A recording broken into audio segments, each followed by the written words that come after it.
বিষ্ণু ঈসা ইসলামের একজন খাদেম ছিল, আপনারা তার নাম জানেন? কি নাম? সবাই বলেন আনাস। আওয়াজ করে বলেন, বিশ্বনবীর খাদেমের নাম। নামটা কেমন লাগে? ভালো লাগে? ছেলে হইলে রাখবেন তো? রাখবেন?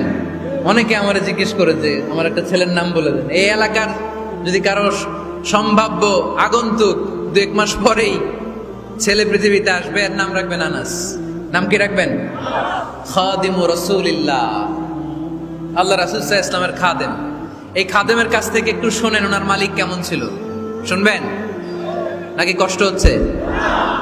সম্মানিত ভাইরা, খেয়াল রাখবেন, কোন পীর সাহেবের ব্যাপারে যদি আপনি রিপোর্ট চান, পীর সাহেবের বউয়ের কাছ থেকে শুনবেন। কথা কয় না? বোঝে নাই বোধ হয়। একজন পীর সাহেব হুজুর উনি কেমন, রিপোর্ট নেবেন কার কাছ থেকে? কার কাছ থেকে? বউয়ের কাছ থেকে। একজন বড় সাহেব, বড় নেতা, তার ব্যাপারে যদি রিপোর্ট পেতে চান, আমি কয়েকটা জায়গা বলে দিই, এই জায়গাগুলো থেকে রিপোর্ট নেবেন। 1 নাম্বার তার ড্রাইভার, 1 নাম্বার। 2 নাম্বার তার বাড়ির দারোয়ান, 2 নাম্বার। 3 নাম্বার তার খাদেম, 3 নাম্বার। 4 নাম্বার তার ঘরের কাজের মেয়ে, 4 নাম্বার।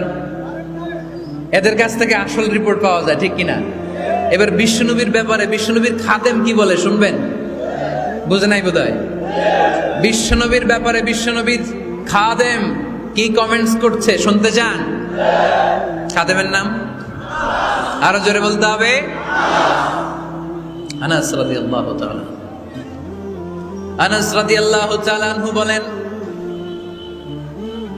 বিশ্বনবী যখন মক্কা থেকে মদিনায় হিজরত করে আসলেন, মদিনার অলিতে গলিতে আনন্দের বন্যা বয়ে গেল। তলা আল বাদরু আলাইনা বলে সবাই বিশ্বনবীকে বরণ করে নিল, সবাই বিশ্বনবীর সাথে দেখা করতে আসলো। সবাই যখন আনসারী নারী পুরুষরা দেখা করতে যায়, আমার আম্মাও বলল, আনাস, মক্কা থেকে বিশ্বনবী এসেছে, চলো তোমারে নিয়ে দেখা করতে যাই। আনাসের মা আনাস রাদিয়াল্লাহু তাআলা আনহু তখন খুব ছোট্ট, তিনি যে দেখে মানুষের ভিড়ে আনাসকে নিয়ে সামনে যাওয়া যায় না। আর তিনি দেখলেন মদিনার অলিতে গলিতে মানুষের ভিড়, আনসারী, আবাল বৃদ্ধ বনিতা, নারী পুরুষ সবাই বিশ্বনবীর সাথে দেখা করছে। আর যারাই দেখা করছে হাতে কোনো না কোনো হাদিয়া নিয়ে বিশ্বনবীর সাথে দেখা করতেছে। সুবহানাল্লাহ কইবেন না? আনসারী যত সাহাবারা বিশ্বনবীর সাথে দেখা করতে এসেছে, কি নিয়ে আসছে? কথা কয় না? তাহাদাও তাহাব্বু, হাদিয়া দাও, একে অপরকে হাদিয়া দাও। তোমাদের মধ্যে ভালোবাসার বন্ধনকে বাড়িয়ে দিবে কে? আনাসের মা বললেন, আমি মানুষ ধাক্কাতে ধাক্কাতে বিশ্বনবীর সামনে পর্যন্ত গেলাম, যে দেখি সবাই বিশ্বনবীর হাদিয়া দেয়। আমি বিশ্বনবীর সামনে যে কাঁদো কাঁদো সরে বললাম, ইয়া রাসূলুল্লাহ, ইয়া হাবিবাল্লাহ, লাম ইউবকি রাজুলুন ওয়ালা ইমরাআতুন মিনাল আনসার ইল্লা ক্বাদ আতহাফাকা বিতুহফা। ও নবী, আমি দেখতে পেয়েছি আনসারী এমন কোন নারী নাই, এমন কোন পুরুষ নাই যে আপনাকে আপনার হাতে কোনো না কোনো হাদিয়া দেয় নাই। ওয়া ইন্নী লা আকদিরু আলা যালিকা মা উতহিফুকা বি। কিন্তু ইয়া রাসূলুল্লাহ, ইয়া হাবিবাল্লাহ, আমার কাছে তো কোনো টাকা নাই, আমার কাছে কোনো পয়সা নাই, আমার ঘরে এমন কোনো জিনিস নাই যেই জিনিসটা আমি আপনারে হাদিয়া দেব, ইল্লা ইবনি হাদা, আমার এই নার ছেড়া ধন কলিজার টুকরা সন্তান আনাস ছাড়া। ও আখিরি জামানার পয়গম্বর, আমি আমার কলিজার টুকরা আনাসকে আপনারে হাদিয়া দিয়ে দিলাম। ইয়া রাসূলুল্লাহ, মদিনার আনসারী এমন কোন নারী পুরুষ কেউ তো বাকি নাই যে আপনাকে হাদিয়া দেয় নাই, সবাই তো হাদিয়া দিল, কিন্তু আমি তো হাদিয়া দেওয়ার মতো আমার কাছে কিছু নাই। আনাস রাদিয়াল্লাহু তাআলা আনহুর মা বললেন, ইয়া রাসূলুল্লাহ, আনসারী এমন কোন নারী নাই, এমন কোন পুরুষ নাই যে আপনারা হাদিয়া দেয় নাই, কিন্তু আমার তো হাদিয়া দেওয়ার মতো কিছু নাই আমার এই কলিজার টুকরা আনাস ছাড়া। কি আর আমি করব, আমার কলিজার টুকরা আনাসকে আমি আপনার দরবারে হাদিয়া দিয়ে দিলাম। ইয়া রাসূলুল্লাহ, আমার ছেলেটারই আপনারা হাদিয়া দিলাম। খুদ হাদা ইয়াখদুমু কামা বাদা লাক, আপনার যেই কাজ লাগবে, যেই খেদমতের প্রয়োজন, আপনার এই খেদমত করবে। ও নবী, আমি জানি আনাস আপনার বেশি খেদমত করতে পারবে না, আনাস আপনার মেসওয়াক এনে দিবে, অজুর পানি এনে দিবে, জুব্বা লাগলে জুব্বাটা এনে দিবে, ছোটখাটো কাজ করে আপনারে সাহায্য করবে। আমার কলিজার টুকরা সন্তানকে চিরকালের জন্য আমি আপনারে হাদিয়া দিয়ে দিলাম। আনাস রাদিয়াল্লাহু তাআলা আনহু বর্ণনা করছেন, আমি দাঁড়িয়ে দাঁড়িয়ে শুনছি আমার আম্মা বলছে আমি নাকি বিশ্বনবীর জন্য হাদিয়া। সুবহানাল্লাহ পড়েন। এবার খেদমত শুরু করলো সাইয়েদনা আনাস। ছোট্ট মানুষ কি আর করবে, কতটুকু খেদমত আর করতে পারবে? বিশ্বনবীর মেসওয়াকটা এনে দেয়। সুবহানাল্লাহ পড়েন। বিশ্বনবীর আতরের শিশিটা এনে দেয়, বিশ্বনবীর জাইতুনের তেলের বোতলটা আগিয়ে দেয়, বিশ্বনবীর জামাটা প্রয়োজনে বিশ্বনবীর হাতে এনে দেয়।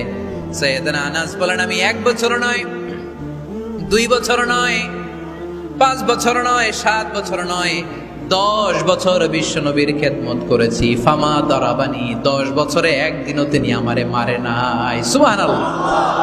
একদিন আমার গায়ে হাত তোলে নাই। হাত তোলা তো দূরের কথা, ওয়ালা সাব্বানি, কোনোদিন গালি দেয় নাই। ওয়ালা আবাসা আলা ওয়াজহি, কখনো বিরক্তি স্বরে ভ্রু কুঁচকে আমার দিকে বিশ্বনবী কোনোদিন তাকায় নাই। সুবহানাল্লাহ পড়ে। কোনোদিন আমার গায়ে হাত তোলে নাই। আরে হাত তোলা তো দূরের কথা, আমাকে ধমকি পর্যন্ত দেয় নাই। ধমকি দেয়া তো দূরের কথা, আমরা অনেক সময় বিরক্ত হয়ে ভ্রু কুচকাই না। এরকম বিরক্তি হলে আমরা কারোর প্রতি বিরক্ত হলে কি হয়? কপাল ভ্রু কুচকে ওঠে, ঠিক কিনা? সাইয়েদনা আনাস বললেন কোনোদিন মারে নাই। খাদেম বলতেছে, খাদেম, বড় সাহেবের রিপোর্ট কার থেকে নিতে হয়? হয় খাদেম, নয় দারোয়ান, নয় ঘরের কাজের মেয়ে, তা না হলে ড্রাইভার। বিশ্বনবীর খাদেম বিশ্বনবীর ব্যাপারে কি কমেন্ট করছে? মা সাব্বানি ওয়ালা জারাবানি ওয়ালা আবাসা ফি ওয়াজহি। এই 10 বছরের খেদমতের জিন্দেগিতে কোনোদিন বিশ্বনবী আমারে মারে নাই, গায়ে হাত তোলে নাই। আরে হাত তোলা তো দূরের কথা, একটা ধমকও দেয় নাই।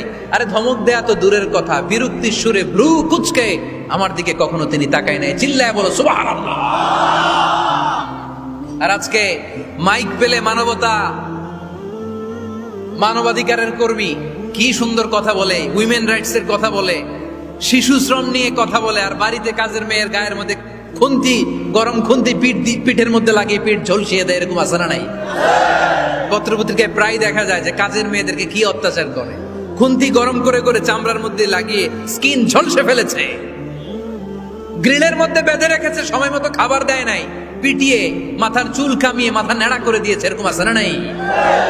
এরা মানবাধিকারের ঠিকাদার, এরা মানবাধিকারের কথা বলে। আর বিশ্বনবী ইসলামের খাদেম বিশ্বনবীর ব্যাপারে বলেছে কোনোদিন মাইর তো দূরের কথা, হাত তোলা তো দূরের কথা, আরে ধমক দেয়া তো দূরের কথা, বিরক্তির চেহারা নিয়েও কোনোদিন বিশ্বনবী আমার দিকে তাকায় নাই। চিল্লায় পড়েন সুবহানাল্লাহ। বিশ্বনবী একবার সাইয়েদনা আনাস রাদিয়াল্লাহু তাআলা আনহুকে একটা ছোট্ট জিনিস আনতে পাঠালেন। সাইয়েদনা আনাস রাদিয়াল্লাহু তাআলা আনহু জিনিসটা আনতে যে মদিনার অলিতে গলিতে বাচ্চাদের খেলা দেখে জিনিস আনতে ভুলে খেলায় দাঁড়িয়ে গেলেন। ছোট মানুষ, ছোট্ট একটা বাচ্চা যদি আমার সাথে নেই, সে কি আমার প্রয়োজন বুঝবে? আমার সেন্টিমেন্ট যেরকম, বাচ্চা কি ওটা টের পাবে? ছোট্ট আনাসকে বললেন আমার জুব্বা নিয়ে আস। বিষ্ণু ইসলাম শাম দেশের জুব্বা পড়তেন, বলতেন জুব্বা নিয়ে এসো। জুব্বা আনতে যখন বেরোলেন আনাস রাদিয়াল্লাহু তাআলা আনহু, দেখলেন মদিনার অলিতে গলিতে বাচ্চারা কুতকুত খেলে। কি খেলে? আপনারা খেলেন তো? এই খেলা দেখে আনাস রাদিয়াল্লাহু তাআলা আনহু ভুলে গেলেন যে বিশ্বনবীর জামা আনতে হবে। উনি ভুলে যে উনিও দাঁড়িয়ে খেলা দেখতে শুরু করলেন। এখন ঘন্টার পর ঘন্টা যায়, আনাসও আসে না, জামাও আসে না। বিশ্বনবী ভাবলেন হায় রে, আনাস মনে হয় ভুলে গিয়েছে, কি আর করা যাই, নিজের জামা নিজেই নিয়ে আসি। বিশ্বনবী বের হলেন জামা আনতে। বের হয়েই দেখে মদিনার গলিতে বাচ্চারা খেলতেছে, ওইদিকে আনাস রাদিয়াল্লাহু আনহু দাঁড়ানো। বিষ্ণু ইসলাম কিছু বললেন না, যে উনিও আনাস রাদিয়াল্লাহু তাআলা আনহুর পাশে দাঁড়িয়ে খেলা দেখতে আরম্ভ করলেন। সুবহানাল্লাহ পড়বেন না? সাইয়েদনা আনাস খেলা দেখতে দেখতে দেখতে দেখতে দেখতে দেখতে হঠাৎ বিশ্বনবীর দিকে চোখ পড়ে গেছে। বিশ্বনবীর চোখের দেখে যখন সাইয়েদনা আনাস রাদিয়াল্লাহু তাআলা আনহুর চোখ পড়ে গেছে, সাইয়েদনা আনাস বলে আমার কলিজাটা এখান থেকে এই দিকে চলে আসছে। ভয়ে। কিসে? ভয়ে। উনি বললেন আমার গলা শুকিয়ে যেতে আরম্ভ করলো, কাঁপতে লাগলাম। হায় হায়, এখন আমার মনে পড়ছে বিশ্বনবীর জামা আনতে পাঠাইছিল, ভুলে গেছে খেলার আবেশে পড়ে। উনি বললেন বিশ্বনবী আমারে ধমক দেন নাই, আমার গায়ে হাত তোলেন নাই, জামা আনতে পাঠাইছি, এখানে খেলা দেখতেছো এটাও বলেন নাই, বিরক্তিও প্রকাশ করেন নাই। বিশ্বনবী শুধু একটা হাসি দিয়েছেন, স্মাইল। কি দিয়েছেন? একটা মুচকি হাসি দিয়েছেন। কি হাসি?